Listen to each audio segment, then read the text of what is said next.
Hey everyone, it's Lynnea for LDRS Creative.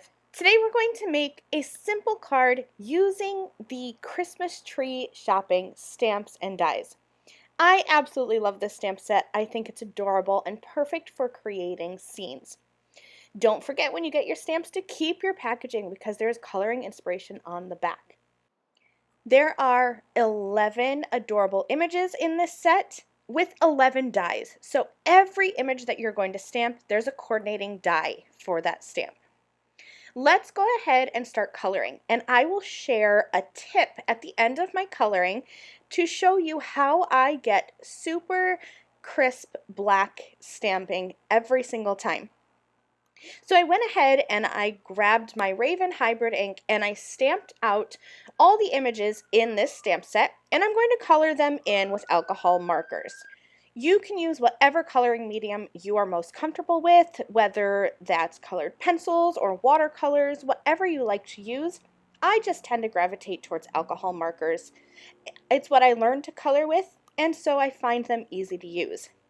I'm doing simple shading, usually just using 2 or 3 markers of each color for my blending.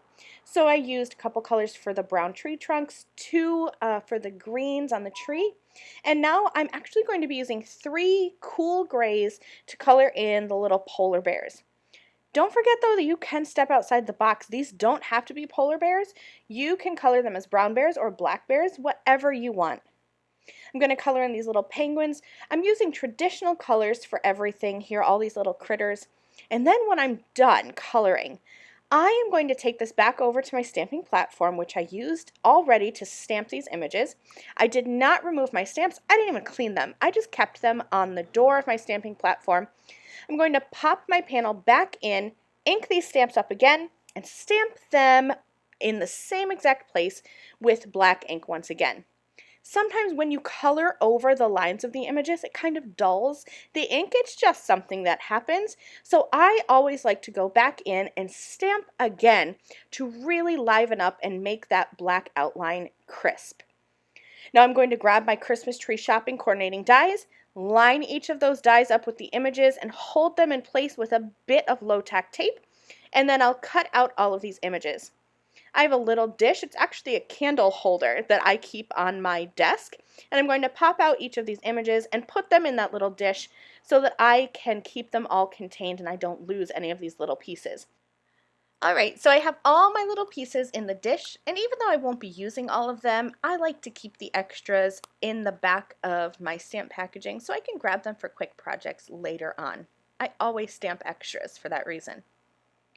I've gone into my LDRS Creative Stash and I've cut a hill die twice from some white cardstock, and I'm using some alcohol markers to just highlight the edge and just build up some color so that it looks like a frosty covering of snow.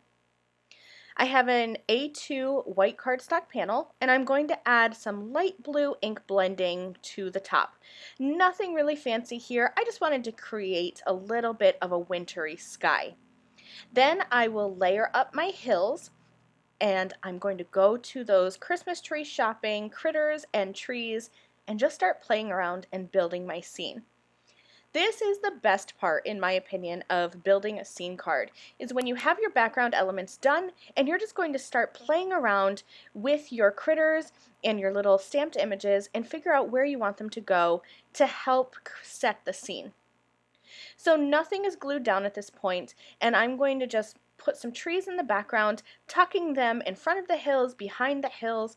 I know for the most part which of the little characters I want to use. It's just a matter of where are they going to go. So I'll spend some time playing around, and once I get everything figured out where I want to go, I usually snap a picture with my cell phone and keep that off to the side of my desk so that I don't have to think about where to put the pieces once I've already decided where I want them to be. I'll go ahead and use a mixture of liquid adhesive and dimensional foam adhesive to adhere these pieces down onto my scene. And then once I'm done, I wanted to really set the scene with some white ink spatters. So I have white acrylic paint and a size 6 round paintbrush, and I will just dip that brush into my liquid paint and spatter on some white faux snow. Here is my finished card. I absolutely love it. I think these little critters are adorable for creating outdoor winter scenes. Thank you so much for joining me. I hope you enjoyed this tutorial. I'll see you again soon. Bye!